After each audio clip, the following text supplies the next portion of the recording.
نحمده ونصلي ونسلم على رسوله الكريم أما بعد فأعوذ بالله من الشيطان الرجيم بسم الله الرحمن الرحيم ثم أوحينا إليك أن اتبع ملة إبراهيم حنيفا اللهم صل على محمد وعلى آل محمد كما صليت على إبراهيم وعلى آل إبراهيم إنك حميد مجيد اللهم بارك على محمد وعلى آل محمد كما باركت على إبراهيم وعلى آل إبراهيم إنك حميد مجيد۔ مسلمان اور مومن ہونے کے لیے اللہ تعالیٰ کی توحید کو ماننا، انبیاء کرام علیہم الصلاۃ والسلام کی نبوت اور رسالت کو ماننا، قیامت اور آخرت کو ماننا ضروری ہے۔ یعنی وہ چیزیں جن کا تعلق ضروریات دین کے ساتھ، ایمانیات کے ساتھ ہے، ان تمام چیزوں پر ایمان لانا ضروری ہے۔ اللہ تعالیٰ کی توحید کے بارے میں امت کو آگاہ کرنے والے انبیاء کرام علیہم الصلاۃ والسلام ہیں۔ تمام انبیاء کرام علیہم الصلاۃ والسلام ہمارا ایمان ہے۔ کسی ایک نبی کی نبوت کا انکار یہ انسان کے ایمان کے لیے نقصان دہ ہے۔ قرآن کریم میں اللہ رب العزت نے اہل ایمان کا یہ قول نقل فرمایا، لا نفرق بین احد منہم۔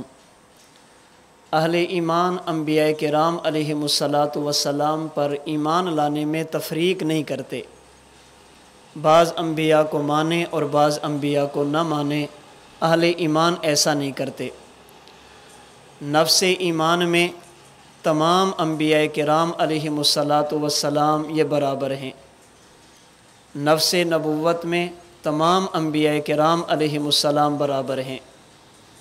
باقی باہمی مراتب اور باہمی فضیلت، تلک الرسل فضلنا بعضهم علی بعض وَلَقَدْ فَضَّلْنَا بَعْضَ النَّبِيِّينَ عَلَى بعض۔ اللہ تعالیٰ نے بعض انبیاء کو بعض پر فضیلت اور فوقیت عطا فرمائی ہے۔ ان انبیاء کرام علیہم الصلاۃ والسلام میں سے ایک جلیل القدر نبی سیدنا ابراہیم علیہ الصلاۃ والسلام ہے۔ حضرت ابراہیم علیہ الصلاۃ والسلام کی زندگی، آپ کی سیرت اور آپ کی نبوت کئی وجہوں سے اہم ہے۔ ایک تو اس وجہ سے کہ جناب رسول اللہ صلی اللہ علیہ وسلم کو سیدنا ابراہیم علیہ الصلاۃ والسلام کے ساتھ خاص نسبت اور تعلق حاصل ہے۔